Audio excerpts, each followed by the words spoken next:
category. I don't necessarily have to start off the bar very high, but let's. That's not right.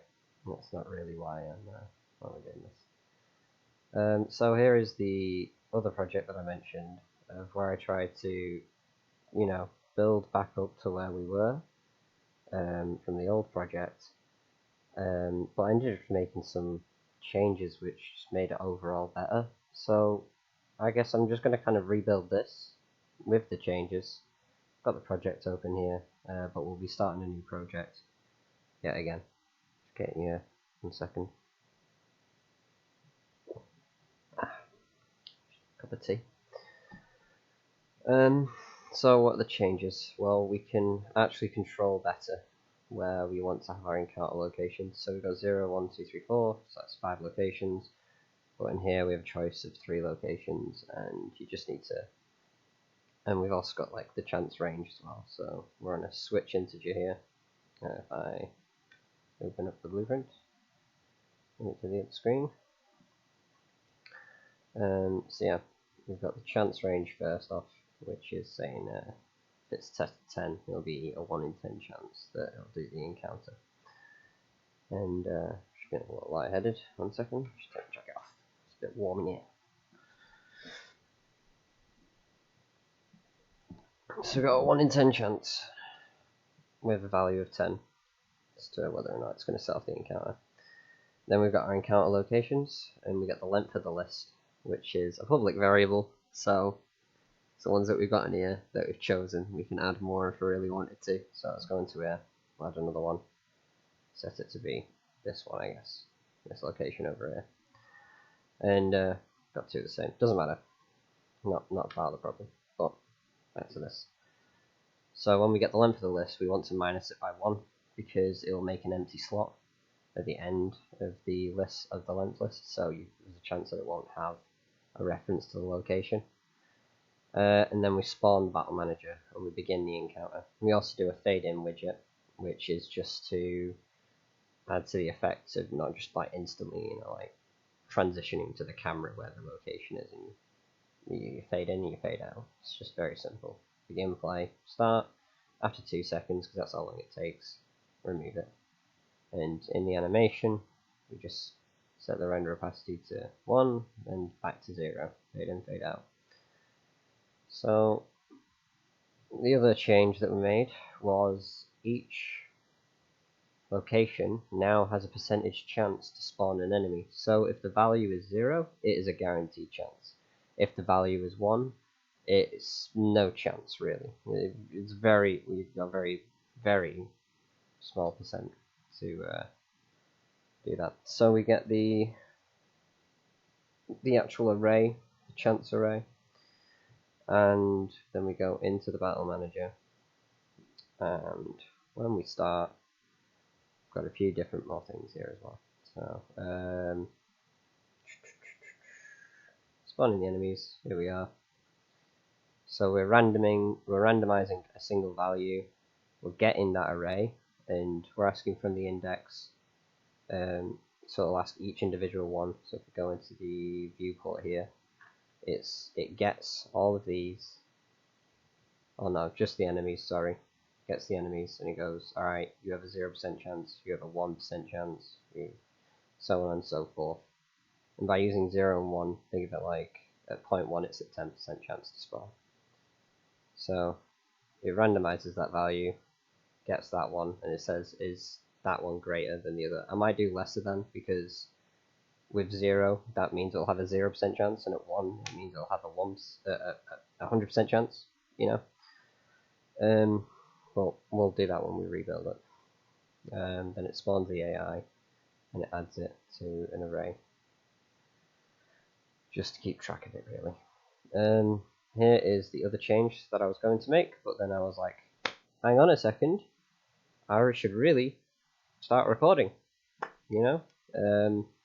Well, that's why I'm live streaming, so then I just don't have this problem. I don't need to stop, there's going to be no cuts, it's just going to be me making the thing. So yeah, this is a weights category. The idea is taken from Risk of Rain 2's director system, where each monster has a certain amount of tickets, like a lottery, to get chosen. But before it does that lottery, it does like a category. So if you think about it in Dungeons and Dragons terms, you've got tables to get items from when you win encounters, and you roll a dice 1 to 6 to determine which table you go for, and then you roll another 100-sided dice to get the item that is within. So if you want a mana crystal, that could be 0 to 10. So if you roll a 10 or under, you get the mana potion. So dagger would be 10 to 20, and so on and so forth. So we're just adding lottery tickets into the lottery, and then we're picking one at random. That's how it's going to go out. So without further ado, let's begin again, and we'll just try and make it and see how far we get today.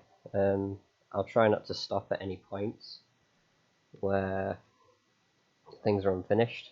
I'll try and make sure I've got things ready for the next live stream, and we'll just keep going from there. I'm just going to do it in 425. It doesn't really matter in the update. Everything should just transfer over nicely, because the first prototype I made of this was back in like 4.18, I think. And that was like the version where I got the most out of. So new project, next. Do third person. Blueprints, sure. Yeah, keep starter content. Yeah, folder YouTube. We'll call this live stream 1. And it's just your project name.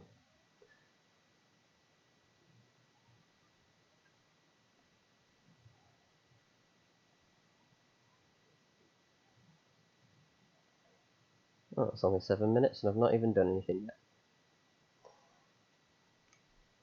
If the mic quality is too loud or needs turning down, just let me know, or in the comments afterwards if you're watching this in the past. Hello.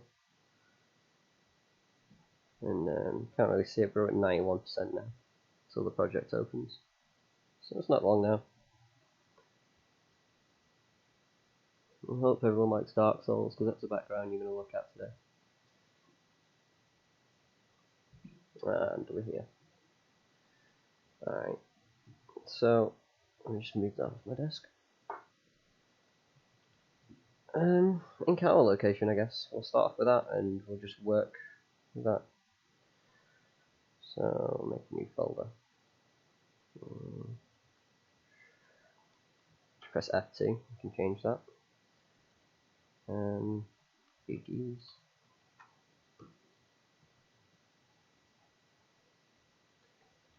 Encounter.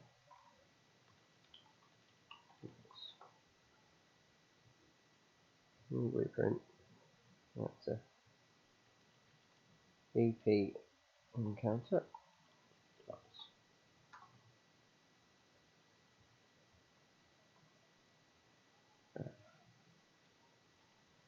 So event begin play.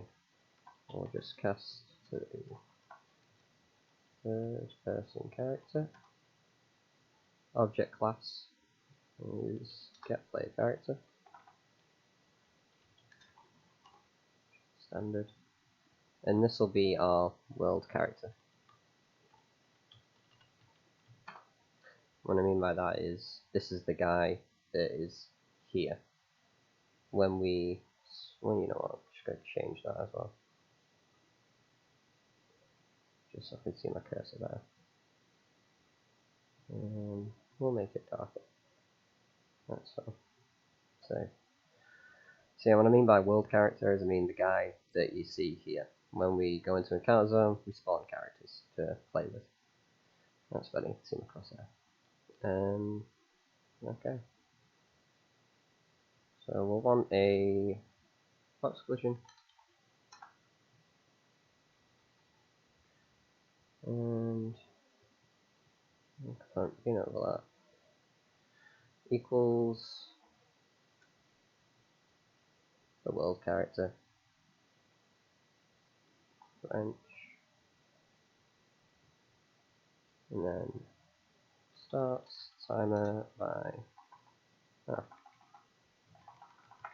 timer by timer by an event. There's a few different ways you can set up a timer, but we'll just do it this way. So custom event and impulse, because this is just going to work like a signal impulse, because we're going to put it on looping, and then we'll promote that and call it impulse. Sorry. So the intervals, impulse intervals, I guess.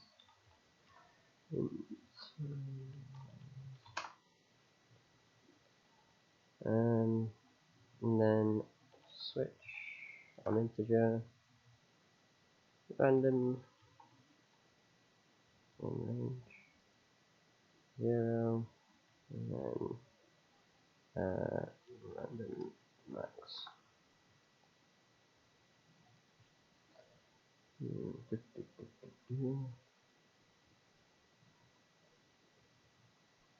I guess you could really do it on the same method that I do with the floats, but this is just a different way of doing it, so we'll do this one as well. We want to clear the timer, and the timer will be this event, so that's its name. Rather than doing, so if I do timer by function name, I would, one sec, grab that, copy and paste. Always do copy paste because it just makes sure that it works in case you spell it wrong. You could just do set by time, and this is the other way of doing it. But we don't need to do that because we've done an event which is just a little bit neater. It looks nicer. So with a random max, when we compile, we'll set it to 10. We'll have the intervals to 1 because if it's at 0, it won't be an impulse. And then we'll just print start counter.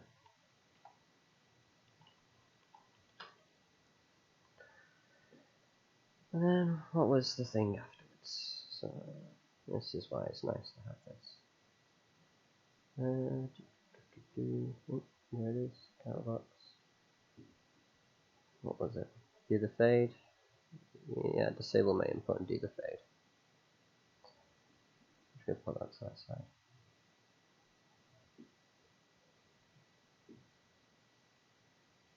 Right, that's better. So to actually get disable input, it's easier to just go through this method and just get the player character first, or the player controller, should I say, and then disable, because it'll have less keywords to work with, because you're specifying that you want to speak with the controller. You get what I mean? So the target is not that, the player controller is that. I don't know why it does that, but the target is it's actually the player, the world character. We don't want this character moving anymore. We want to disable it. And then we want to create that fade widget, so we actually make the widget again. So back to the content, VPs, we'll make another one for UIs. Because in the other one it's also not very laid out very nicely with the folders. So UI underscore fade.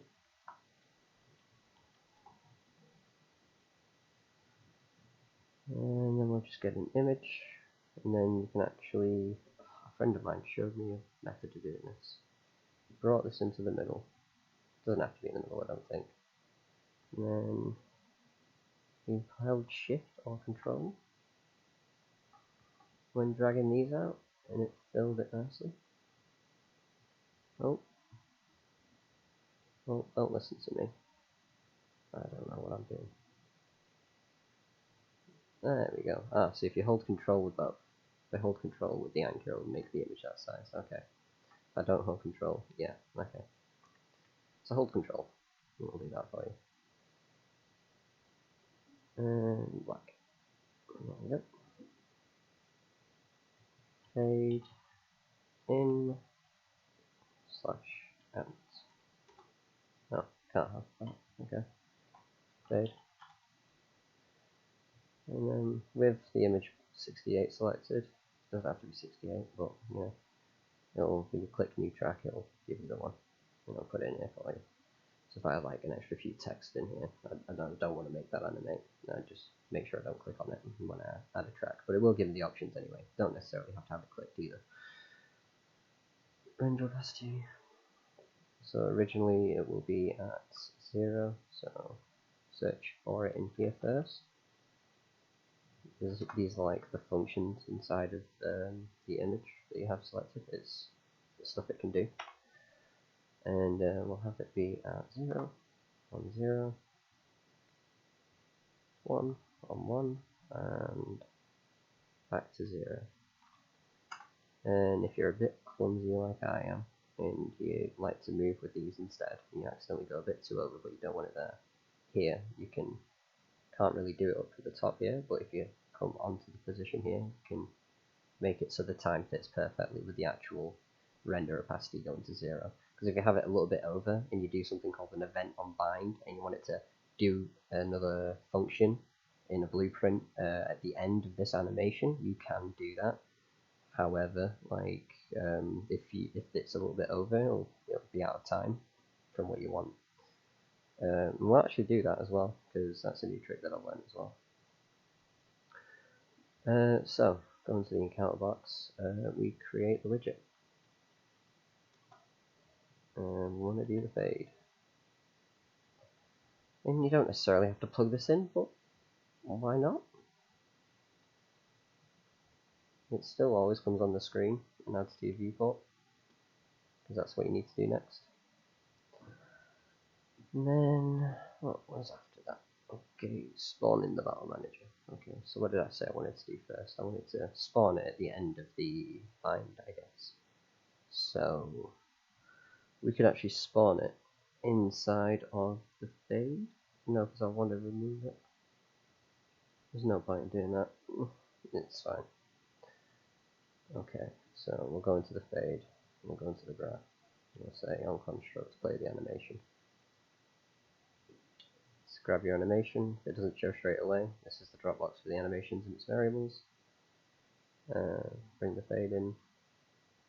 Play animation. And the keyword will find a lot easier because I'm pulling from the animation variable. So its functions associated to that variable will always appear before every other one that says play. And speed 1, forward, correct, yeah, and then we'll do the event on bind anyway. So you want to type in bind. No, you don't. You want to get on the animation first. So bind. Make sure you're pulling from the animation event. Bind to animation finished. There we go. Is that doing that? No, that's fine. And just like the other one, custom event. Whenever you see a red square, this is what you do for that. And we'll call this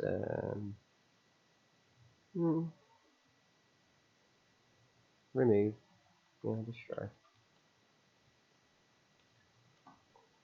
There's no real reason to do this, just do a delay. If you wanted to for 2 seconds and then remove from its parent.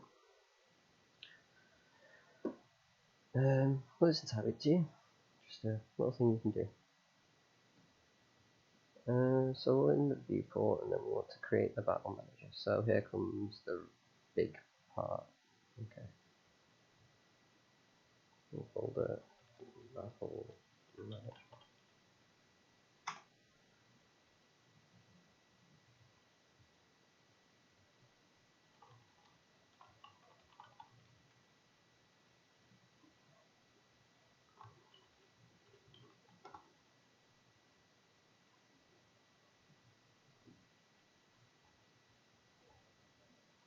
And for now, I do want to change this, but for now, we're just going to use billboards to indicate where the enemies and the players will spawn.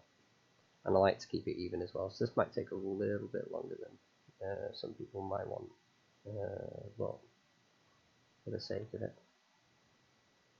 There we go, enemy 1, copy paste, enemy 2, paste, enemy 3, paste, enemy 4, and we'll actually 50, no, 100, 1, 2, 3, 2, 5. There we go. Paste, and we'll do it by 500 this time. There we go. There's only 1, 2, 3, 4, 5. Which, and then we want the players next. So we'll just make another billboard. Because we had this selected, it's now moved this billboard and attached to it. So let's build. So if I move that one, it now moves that one. That's what it's kind of like to be attached. So let's unattach it, and then player spawn. Depending on how many people, well, you know what, simplify it. E1. So the reason I put 1 at the end is because when I copy paste, it'll then do 2, and it's not in the right position anyway. So I'm just going to get rid of that as well. And that's 50. Oh, why is the scene component on there now? What's wrong with you?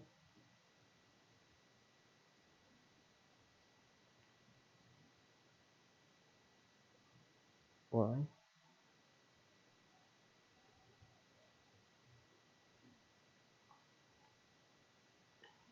Suit yourself. Don't know what that was about.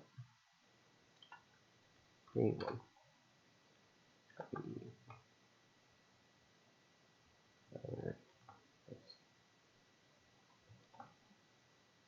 So 112.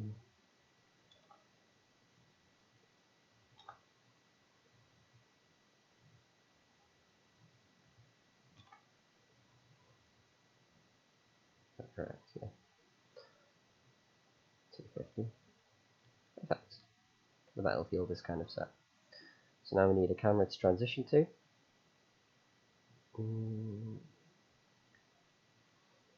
Without selecting anything, thank you. We'll do a cinema camera. And we'll want it to face the player. So yeah, it's that one. And we'll have it 100 high, same height as a character really. And then we will want to transition to it on the begin play. So we're going to do the encounter locations first, so we'll do that. So we want to spawn actor from class, and we want to do the battle manager.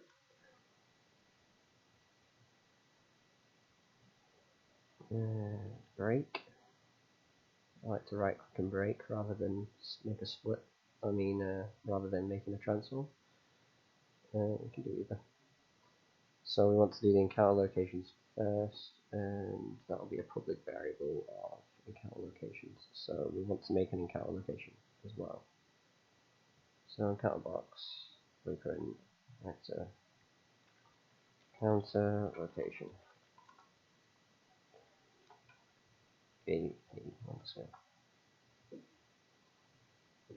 Okay. And I forget, yeah, this just serves no purpose. It is literally just to act as a location in the world. So do that. Yeah, that'll do. Oh.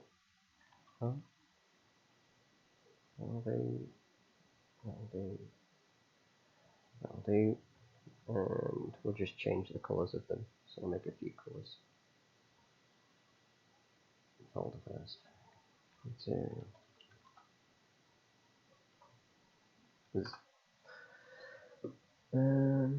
2. Colour.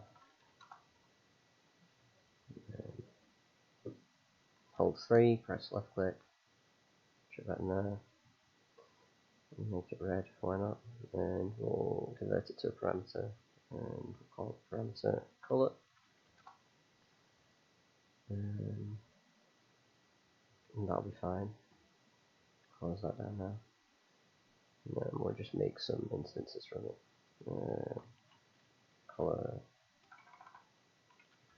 underscore red.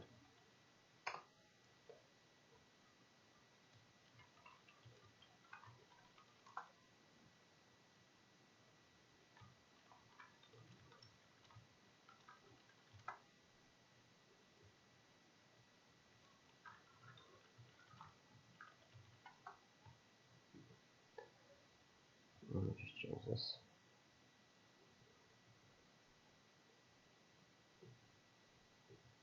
And because I made an instance of it, it doesn't take forever in a day to save it.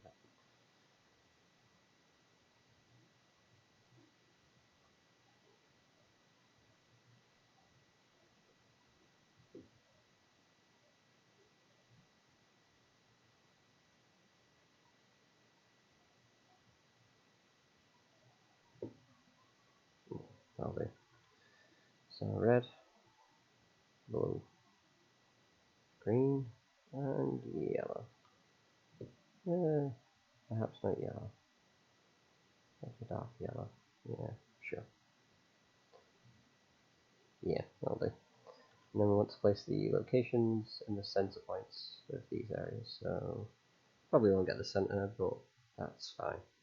We don't want the manager, we want the location. Let's go up one, okay.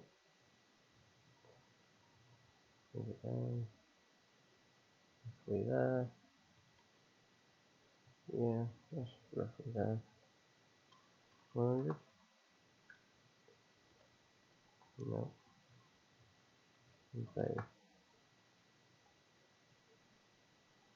Minus 500.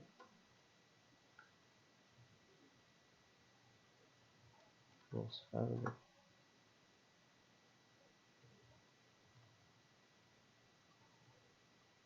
Yeah, that's perfect.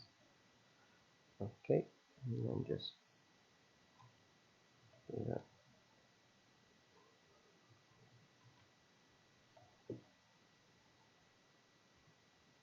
Yeah, it's roughly in the middle. So we just need to change it a bit.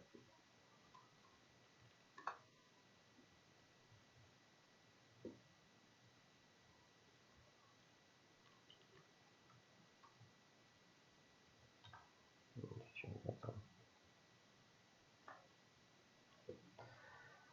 So now we've got the locations. We now, with the box, we want to use a public variable to choose which location we would so like to use. There we go. And get rid of that.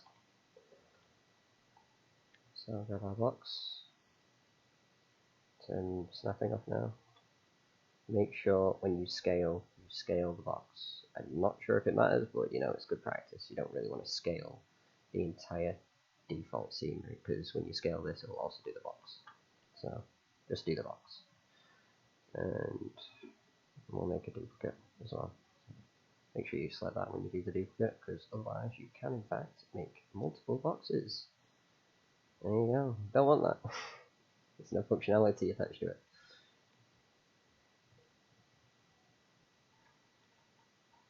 Yeah, we'll just do 3 for now. And now inside of the blueprint, to actually get that, we should do a new variable, and we'll call this encounter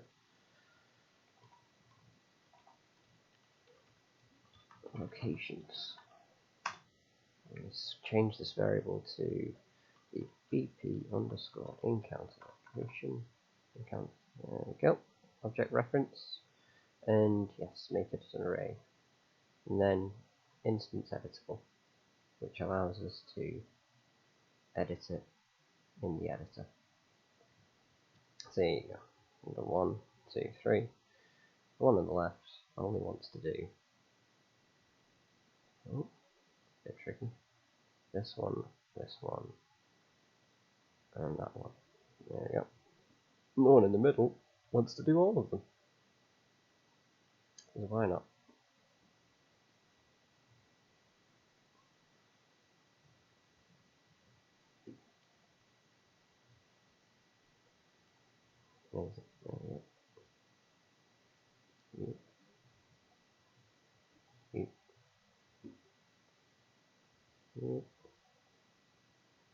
And you.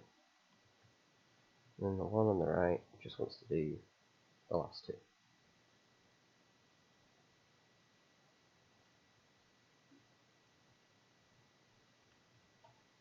And there you go. So now we've got the locations in there. We'll go back into the box and we'll get this. Get the length, minus it by 1.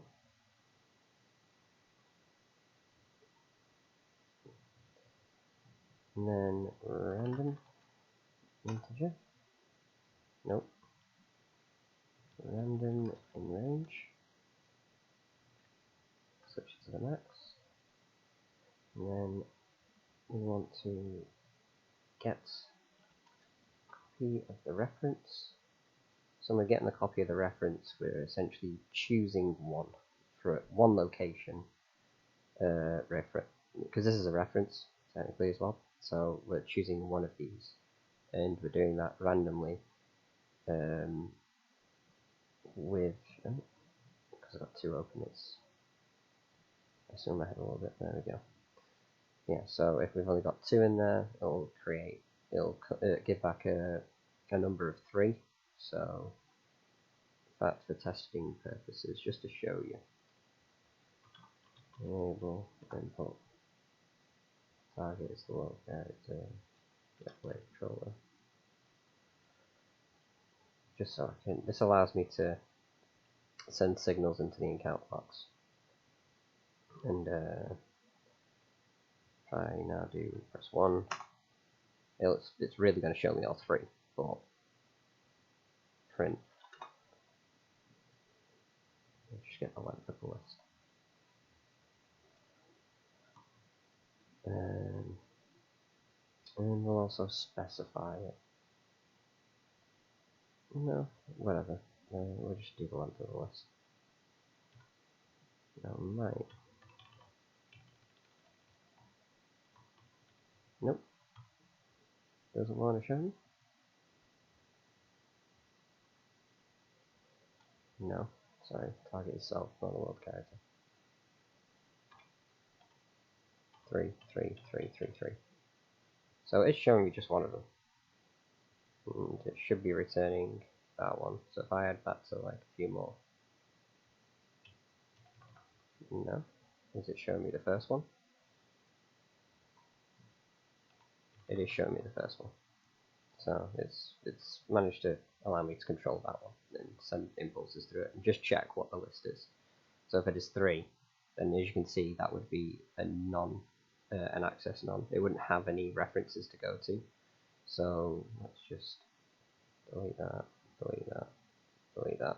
That's 3 here because there are 3 references, but the list goes up to from 0 to 3. It's so if it selects 3, it's got no reference to work with. So that's why U minus 1. So then it'll only work with 0 and 2.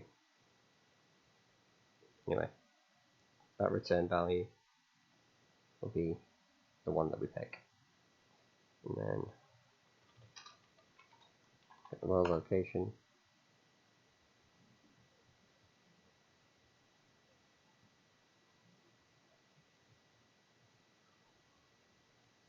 And I guess we can get the world rotation.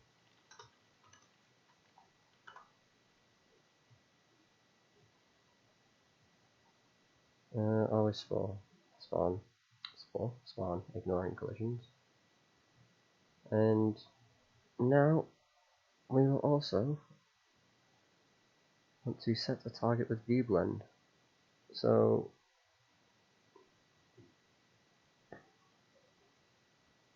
yes, so we want to do that after 1 second. So delay 1.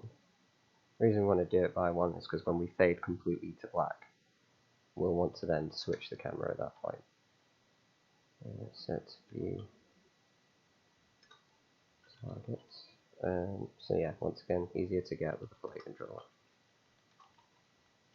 Some things just don't show up when you right click and type it. Oh, that's why. There's no view in the word. Just set target with blend. So the new target is the camera inside of the battle manager. But because there's only one camera inside the battle manager, we can just choose that one. 0 blend time, so that means it won't take time to get to the camera, it will just do it instantly. It'll when you usually set view target with a blend, it'll transition one camera to another and you'll see it fly from that location to the other. With this, with it 0, it just does it instantly. And then after another second, we want to transition to the next camera. So in Pokemon, I'll just bring up a YouTube video, show you what we're going to go for. Pokemon Coliseum.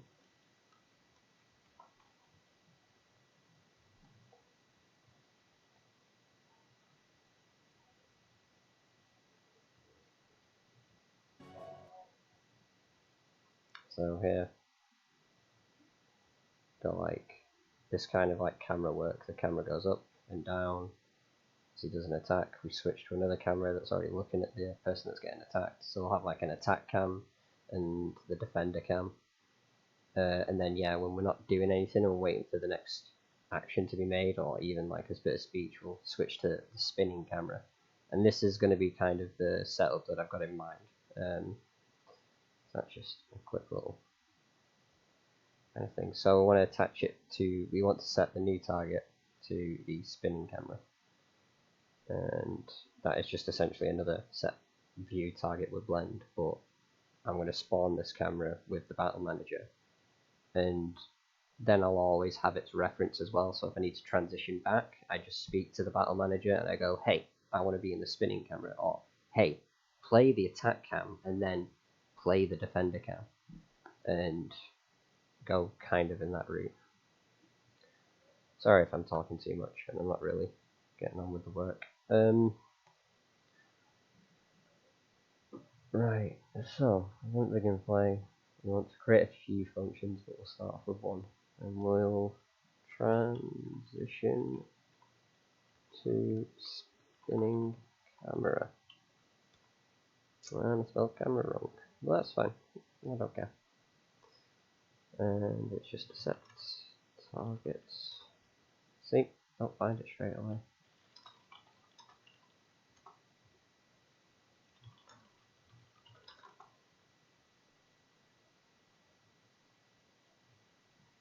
And then we'll want the reference from spawn. So we'll also want to create a new function as well called spawn everything.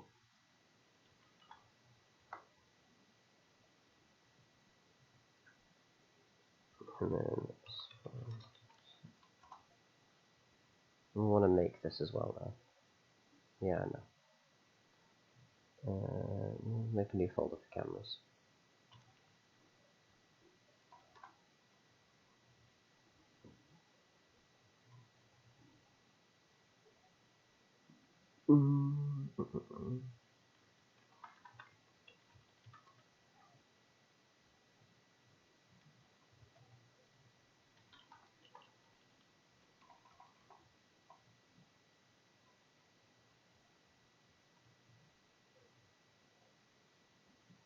And when we get the component a cinema camera, we get a spring arm, which I'm sure most of you have seen. And we attach the camera to the spring arm, and then we adjust the variables inside of the spring arm. So we want target length to be about, so people are about 1,000 till the end, so we want to be about 1,500. We're just like one extra square away, possibly. I think that'll work. And we want to offset the target, so I'm pretty sure that's the camera, 600. So 500 is just over everyone's head, 600, no, 100's over everyone's head. Yeah, about 5 people tall. And we're going to rotate the camera a little bit as well. So 1, 2, and then you'll just kind of rotate around.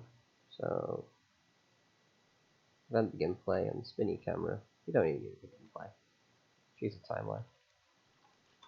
On a loop. I'll call it spin. Loop. Each one to be a float. And we'll just have them both at the same value of 5. Maybe 1. It might be a bit too much. And this doesn't really matter either, because it's just going to be a loop multiply. And add weld rotation to the spring arm. And we want to split this, and we want to rotate it on the Z. And about 1 plus 1. And okay, weld rotation. Make sure you do that first. Drag off the reference you want to talk to. Don't just type it in if you don't have to. And chuck that in there. So now it should spin. And to test that, we're going to need to start the encounter. So, and we also need to spawn it. So, spinning camera. I also realised I didn't put BP in front of it, but that's fine. Always spawn, spawn transform. It'll just be from the default scene route. And we'll get a weld. I'll get the transformation. Either way, that'll do. And then to actually transition, we will need to create a variable of that camera we just spawned. So, right click here, we'll call this spinning camera. Oh, something's gone wrong. There we go. And file. So, transition to it. We want to pull its reference, so let's just collapse the components here. So, nice and neat. Spinning camera. Yeah. Okay. And we want to have that over 1 second. So maybe 2 seconds. Compile. And once we've hit the encounter location, where did all the blueprints go? Not that one. Counter box. After a delay, we want to then call that function of transitioning to spinning camera. There we go. Yep, everything should work. Let's give it a test. Let me just double check. I'm not changing anything, I'm just checking.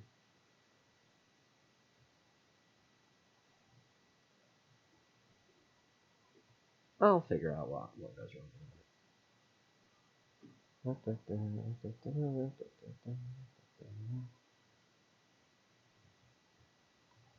Nothing's happening.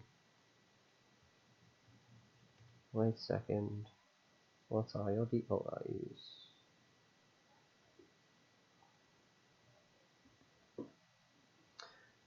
One, 10. You know what? This can be 0, so it's instant.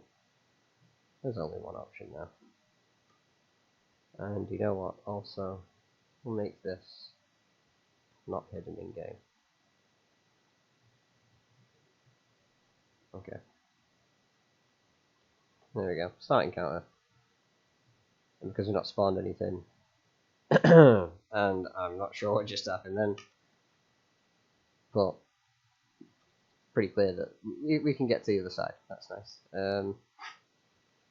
So let's see what happened. We will get rid of these two because I don't really want to mess with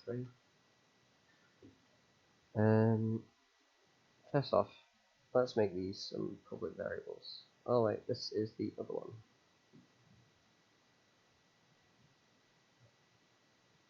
This is the correct one, is it? No. Okay. Minimize. This is the correct one. Alright. So, we're spawning, got the battle manager. I think it's because I'm bent and bind. Because we might be destroying it before we can actually. Yeah. Let's just not do it that way. And we're not even spawning the camera. Alright. So spawn everything, please.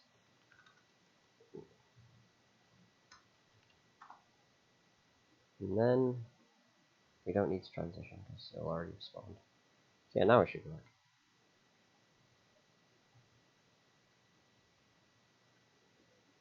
Oh, okay, so the rotation of the spinning camera is clearly way too crazy.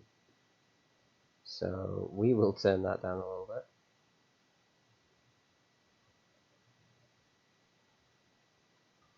0.1. Okay, let's try that again.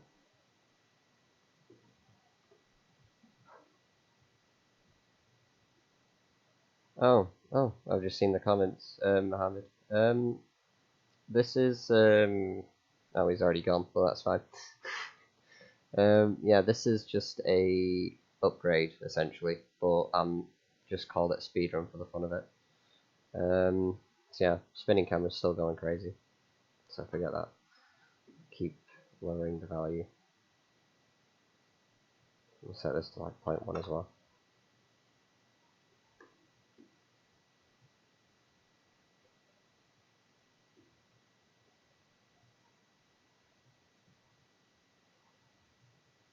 So it is moving much slower, but it's far too zoomed in, because a cinema camera always is far too zoomed in. So we will go into the spinning camera, and we will do custom. Sure. And I'm actually going to bring in a cinema camera into the world and just mess with the settings so I can just copy paste it.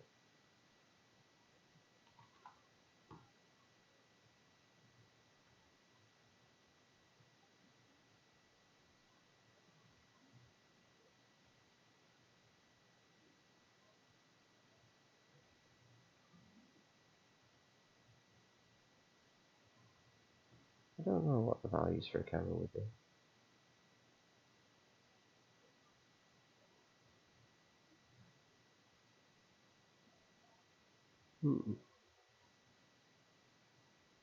Sensor width and height. Universal. You know what? Let's not touch cinema cameras. Let's just make it a regular camera. And go back in here. Make sure you get spring arm selected. And camera. Rotate it 20. We'll do the same inside the bar manager.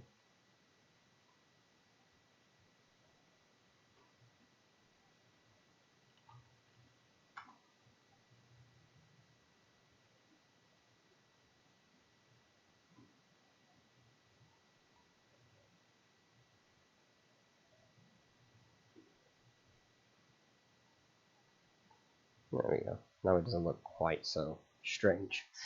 So yeah, now we've got like the kind of rotations that we saw with the Pokemon and, well, Pokemon Colosseum. Now it's time to actually get everything to spawn in. So, our manager. Spawn everything. So now we want to do that other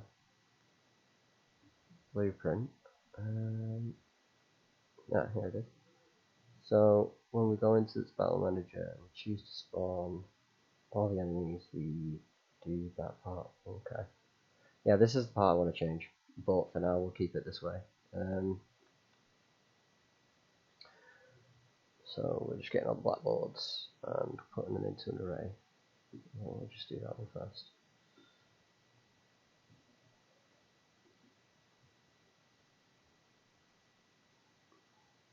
I'll change this actually.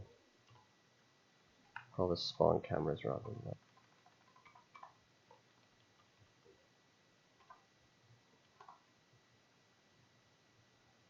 And the function spawn menus.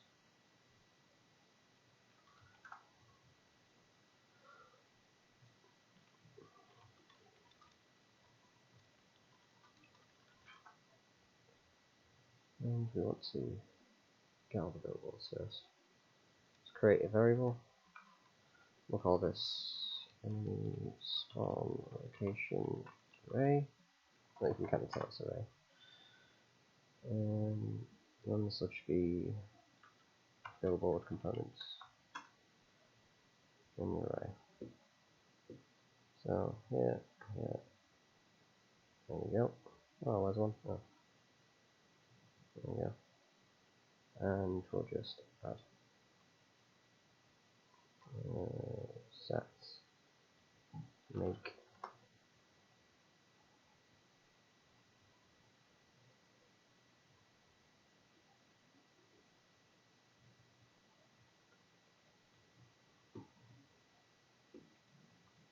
And this is just putting into the array. And then we want to for each.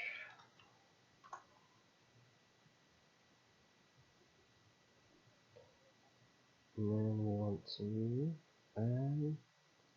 so we also wanted the chance kind of variable. So we'll go inside the account box.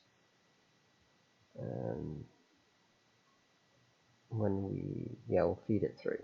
So this is kind of playing past the parcel of the variable. Do a float variable. No, it'll be an array because it'll be for each location. And chance array. And because we'll have it instance editable, so you can edit it in the editor, but you want to expose it on spawn. And you can't expose on spawn unless you have this selected as well. And this just lets us play past the parcel. So click the magnifying glass and then back into here, and now we can use it and send in our own custom set of chances for the enemies to spawn. And just call it the same thing, float, and we'll just feed it in, chuck it in there, and we'll do the same thing. Instance editable this time. Don't need to expose on spawn because we're not trying to feed it in when we spawn something. So if we go inside of the encounter box, we can now give the mobs a chance to spawn. So we'll have it so when 1 is set, it means the enemy will always spawn on.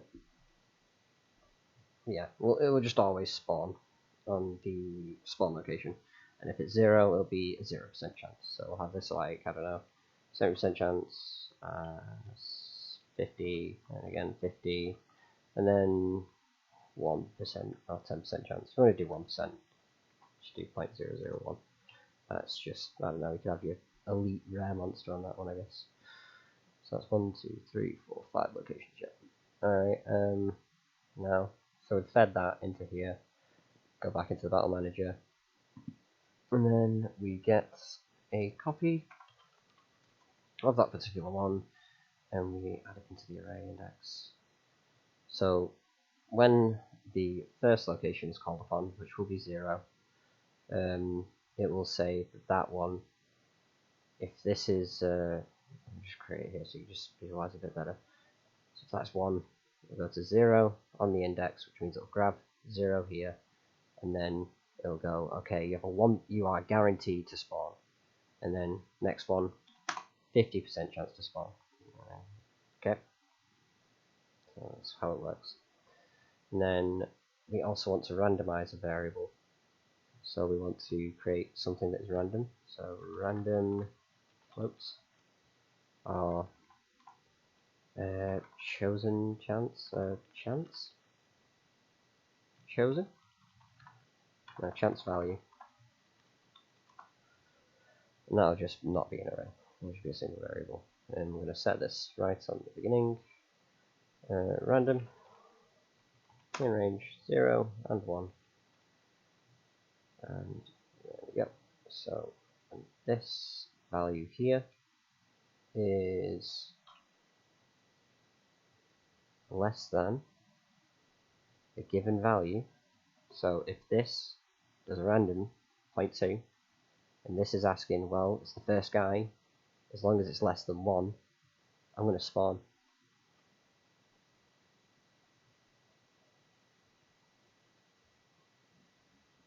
And then say the next one is 0.5, randomizes it. It's 0.6, does not spawn. And then that's how you create randomness, RNG, for your enemy spawns. Okay, so that's actually create some AI to spawn.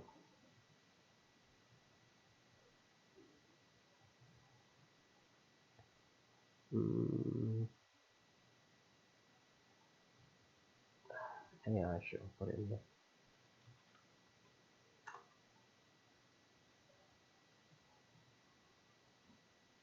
This will have to be a player character, so BP underscore. I don't like to call them BPs, to be honest. AI underscore base. It'll be. We'll have a master. Alright. And we'll create children of the master, I guess. We'll think about that when we get further in it. For now, we'll just. Oh, sorry. Wrong screen. There we go, so I've made it now. I hope actually you didn't miss anything of what I just did. I need to be more aware. Okay, whatever. Let's go mannequin. We want the third person animation. Yep. And we want to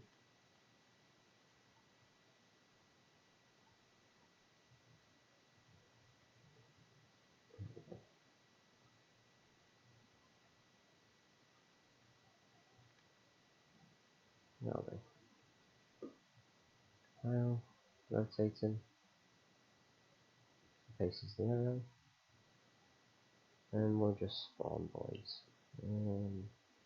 Since that's battle manager now, AI, so. And when we spawn one, we'll add to an enemy array. So enemy array, another array, variable type, AI master, file, and spawn transform shall be the location. So if we get world location, is this it? Don't think so. Is it? Yes. Yes it is, sorry. Yes. Split. Checking there. And get rotation.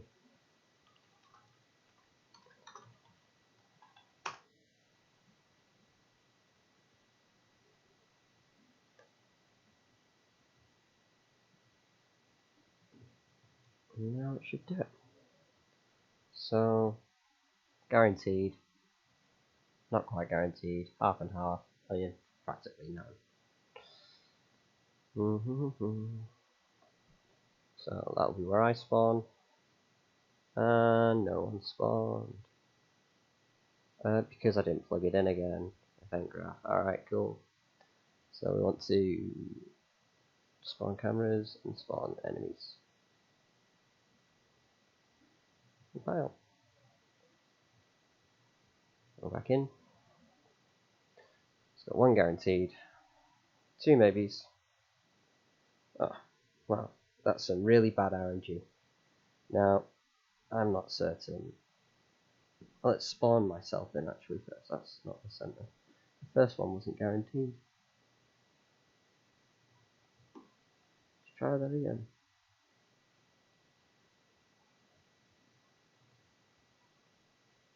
Only one.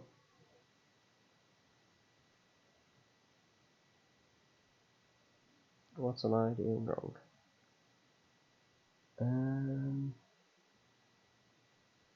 Let's make them all one. Unless I've got the wrong thing.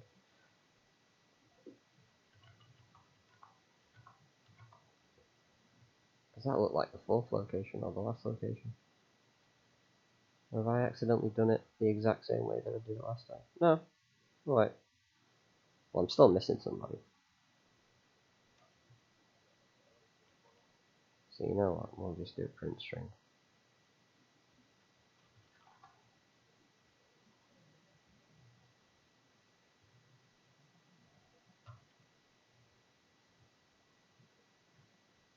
One, two, three, four, five. That was 5 impulses, but only one spawned. Oh no, only 4 spawned, but 1's missing. Alright. Hello. 1, 2, 3, 4, 5. Yep, 5 again. Still only 4. Interesting.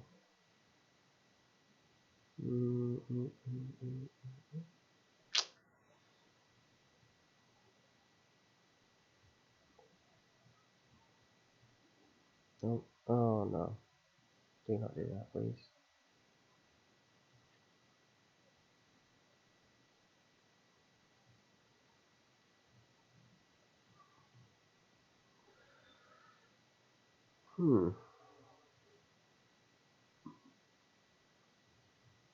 Ah. Always spawn. Ignore collisions. Perhaps there was a collision problem. Perhaps. Yeah, that sounded about right. There was a collision problem. Okay, so everybody spawns about halfway in the grid.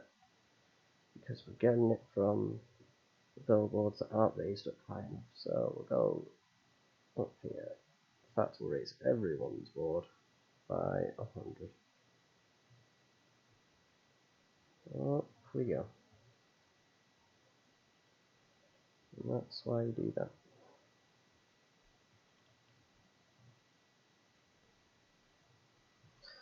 Hey, now let's test the chances. So, if 1, guaranteed. If 0, not guaranteed.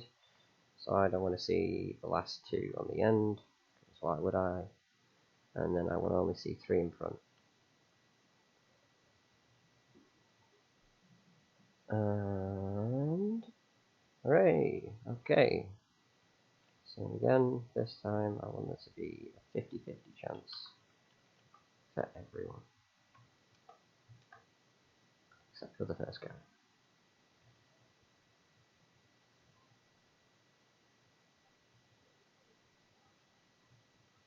Okay, so it's kind of gathering locations in a weird way. Is that because of the way that it goes in? 1, 2, 3, 4, 5.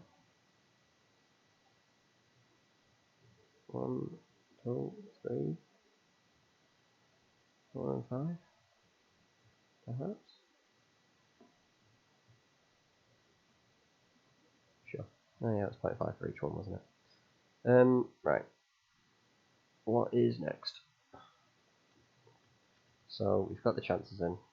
I want to spawn the camera in, doing the transition. We want our characters in, and then we want to have, well, we want to start the first part of the UI, which everybody was harping on about not being good, or not being good, should I say, harping on about not being done.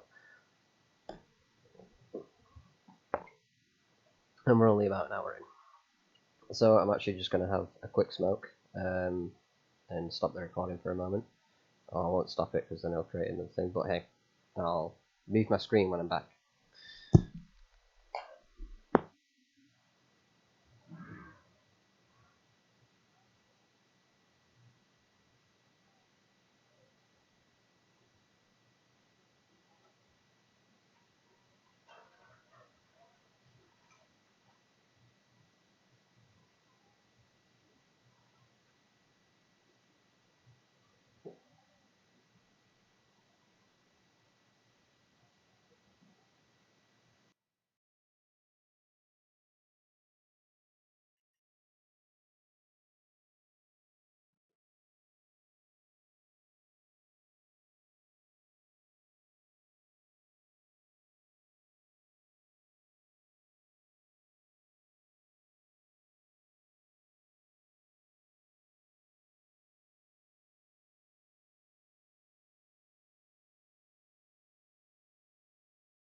And we're back. So, we were making the AI spawn, so we've got the AI now, and now we want to get the player. So we'll make a combat character.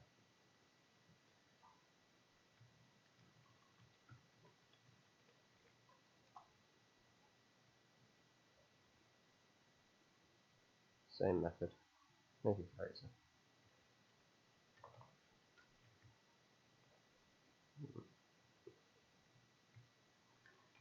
Oh, it's the base, or the master.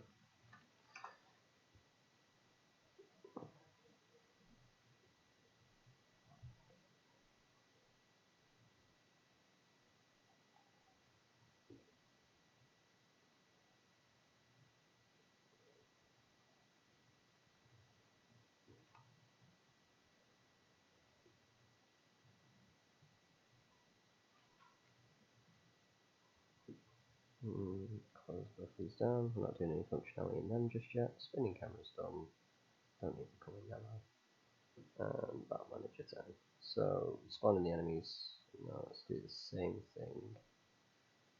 We'll just make a simple version of players, because that'll be guaranteed. You want to know if you're spawning your chosen character. So we'll make a new function again. We'll call this spawn player or combat characters.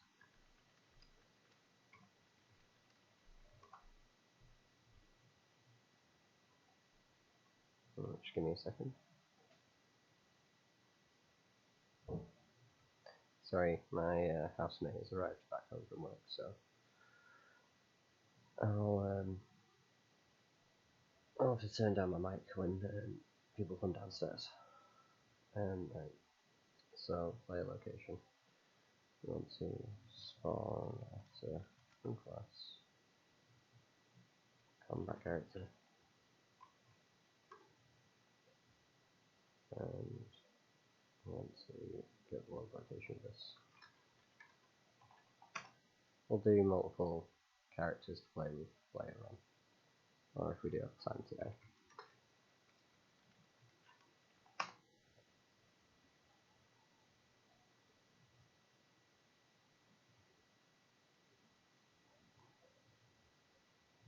I'm pretty sure it's going to spawn in the wrong rotation because the other ones need to have a different rotation. So just go into the play one, do it every 93, boom, just rotate them all so they're all facing towards the middle.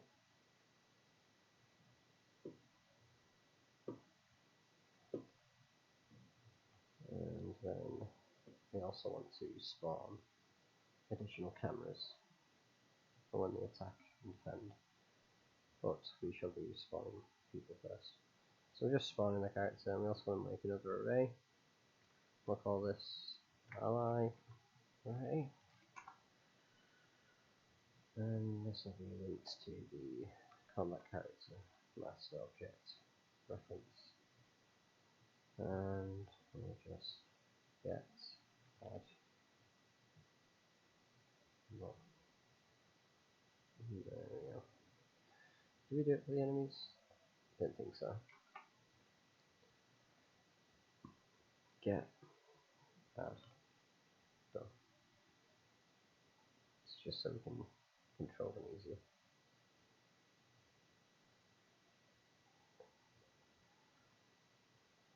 London. I'm just going to print the array elements, the ones that get spawned. Oh god, no. Just compare that.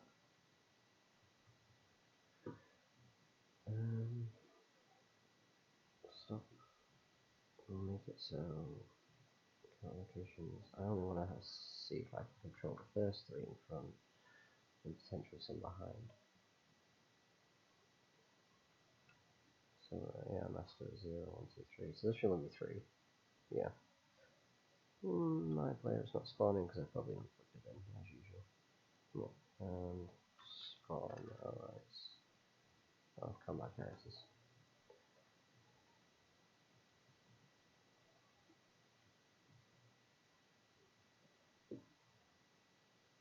Show 4 enemies. Hell yeah. One is in the 5th location. That's fine. My guy seems to be floating. Everyone seems to be floating a little bit. I think everyone should be at 100. Yes. He got you. Negative 100. 100. Copy. Yeah.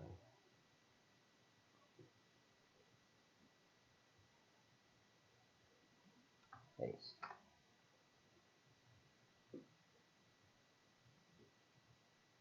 Oh, no worries, man. I'm glad you're enjoying the tutorial.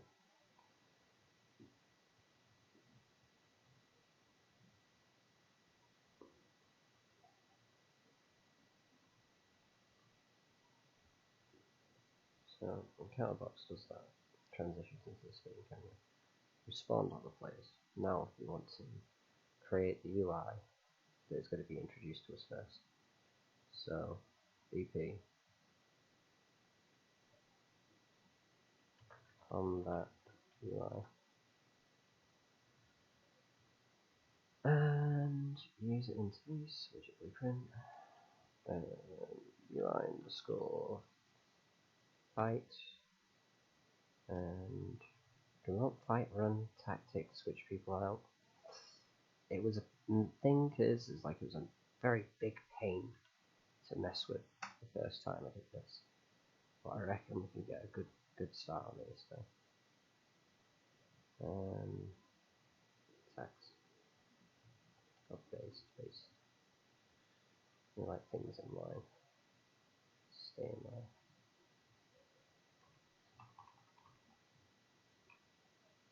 Yeah, perfect.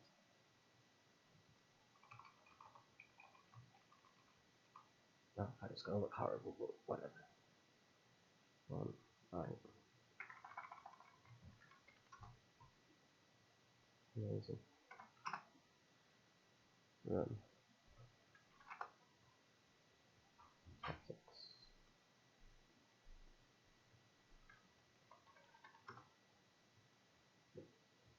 And they're going to want to be in buttons as well. So, you know what I probably should have done is made them with a button and copy pasted it with a button. So now I'm going to have to check them all in a button.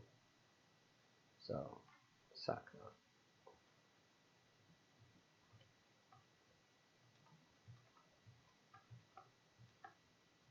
Oh yeah. Move it.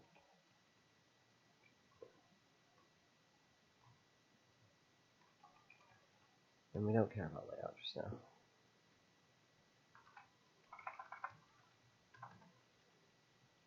Tactics.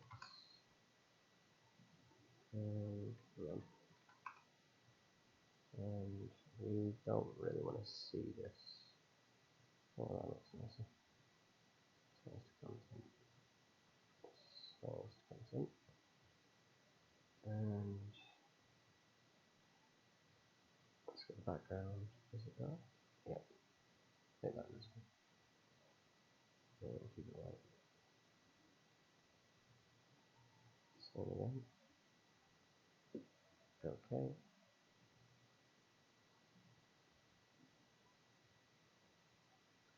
And it looks like a horrible mess, but that's fine. So now I want to go into the graph. We want to introduce the text in a nice way. So let's grab all of these. We'll have to do it with the buttons in fact. Grab everything and just move it over to here. And then with button 63, add an animation, and we'll call this intro.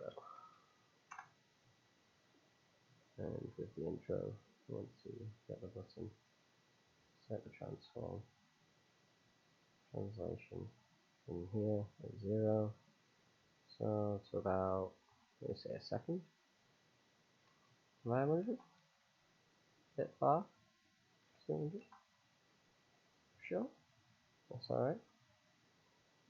And then do the same. Again. Transform. X. What do I say? 200.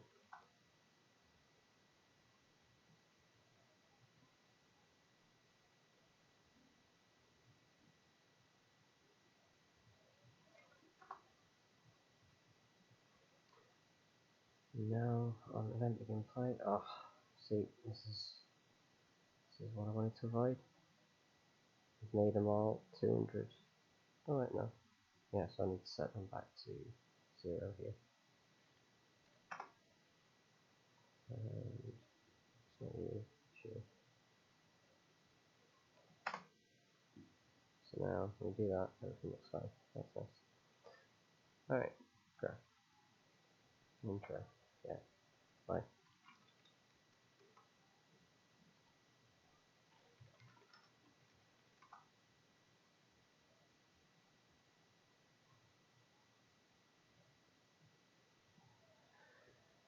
And then, you know, we can do it on here now. We'll do the bind. Bind. Finished. And we'll call this intro complete. Or, in fact, we should call this transition, because when we're transitioning, we don't necessarily want to keep spawning the button. When people select an option, when we test playing this, for some reason, people had a tendency to just spam the living hell out of fight or run or any kind of option that could fit fine, and it would break the game immensely because there'd be about 1,000 widgets that are now spawned on your screen, and you just don't know what to do. But all you do is put a branch in front of it, and every time somebody selects an option, you just set that branch to being true. So when you're transitioning, so you set it to true, and now nobody can click any other option because they've already selected an option. So it's just something that you always need. So intro complete. We're also going to do one for the intro, in fact. In fact, no, we'll just call it transition. Transitioning. And it's automatically set to false, and when the intro is complete, we are it's automatically set to true, and automatically. There we go, and now it's false, so we're no longer transitioning at the end of the animation. And then we want to set up some functions for these buttons. So on press, and on press. Because we didn't name them correctly, we don't know what they are. So fight.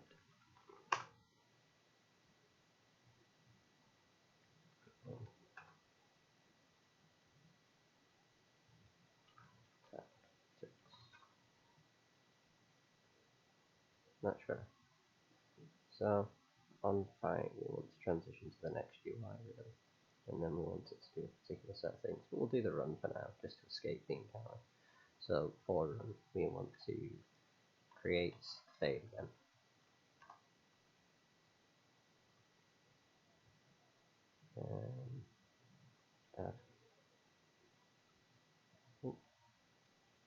Add to report. And whilst that's playing, we want to reverse this animation.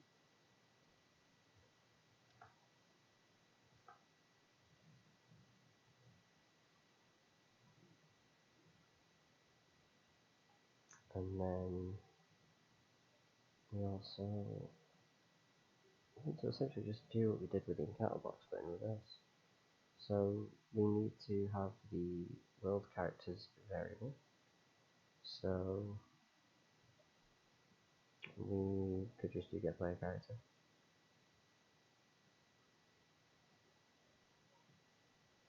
Yeah.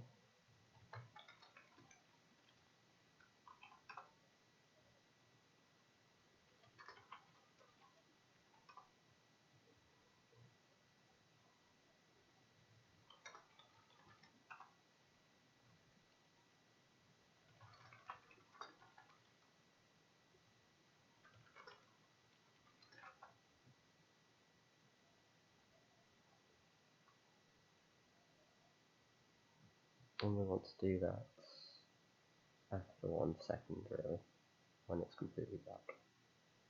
So D for delay, D on left click. You can do like D, O, N. Another cool thing is, I don't know why I've not been doing this, but press Q and you can align things much easier. So I'll do it here again. Okay. Okay. Yeah, here's some shortcuts. So when I transition back to the character after 1 second, and then delay, also want to enable his controls. Oh, we also still have the timer going on actually. So in the encounter box, no we don't, we cleared the timer, didn't we? But when we end the overlap with it, we want to clear it as well. Just take this.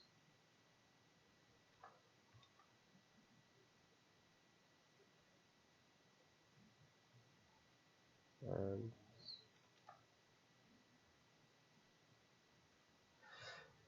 pardon me. So, 1 second. We want to enable the inputs. So, play controller.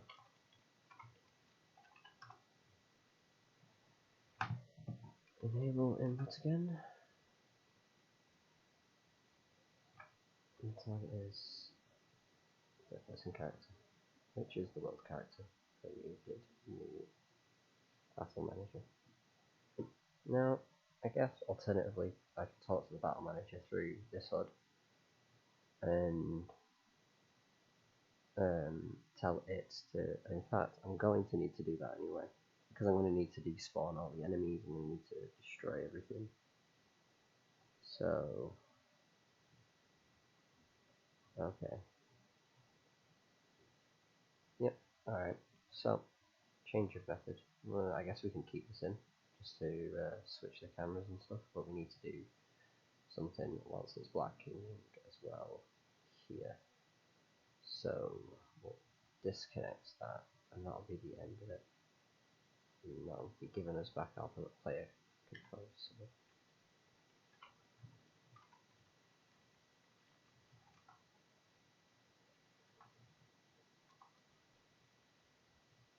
So during this point, we need to speak to the battle manager, and once again, we're just going to play pass the parcel with a variable, 3 widgets.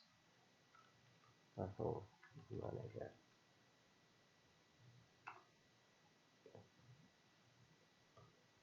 And we want to make this a battle manager variable object and make it expose on spawn. And when oh no, because it's the encounter box. It spawns the first widget. Yeah. No. No, we don't even make it yet. Doesn't matter. Yeah, that's fine. So we want to we'll do another function called create first UI.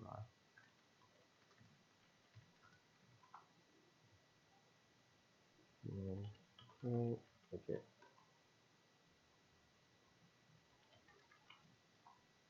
Oops.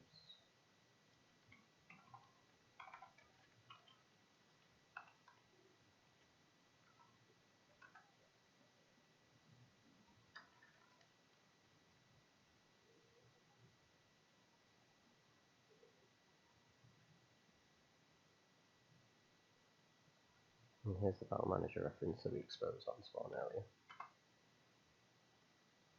Playing past the parcel with itself. There we go. Alright. So now we have this. We go here and we go get array allies. Get array of the enemies. And we also want to get the spinning cam.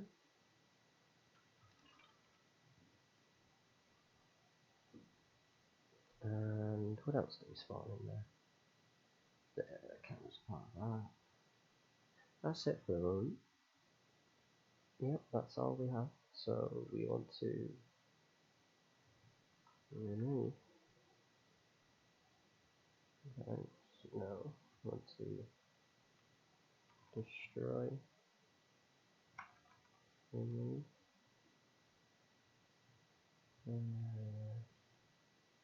Okay, we'll do it this way then. For each,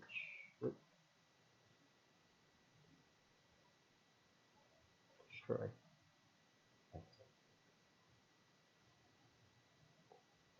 And same again here.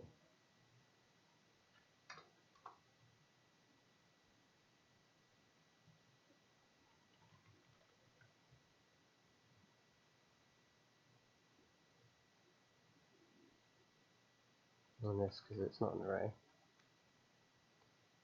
Destroy. Active. And then we will do control. That's the play.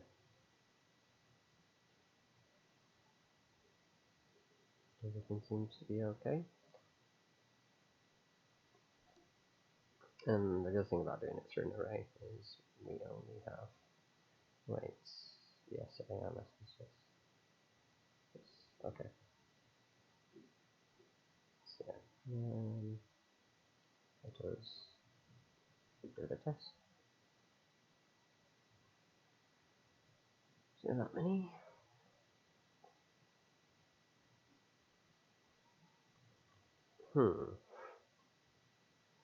What am I not doing?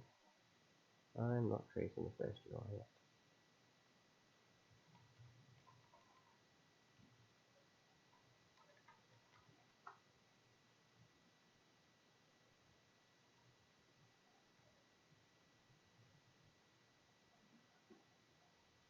Wait too soon. We want to do this after that.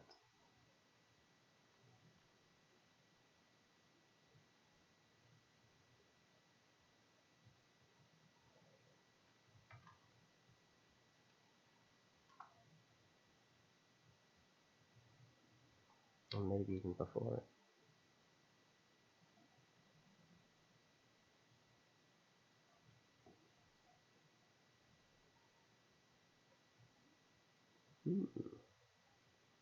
So now we need to show the mouse cursor as well, and that is horrible to see.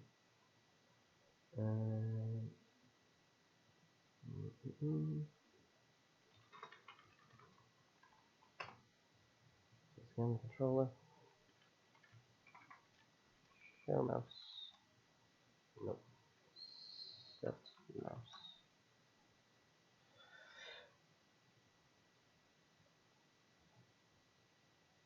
to true.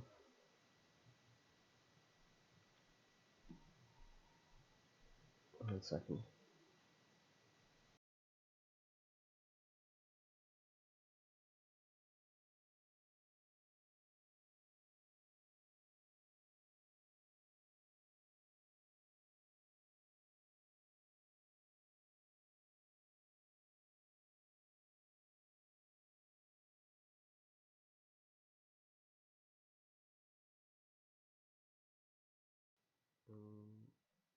And there you go. That's like the first part to making the UI.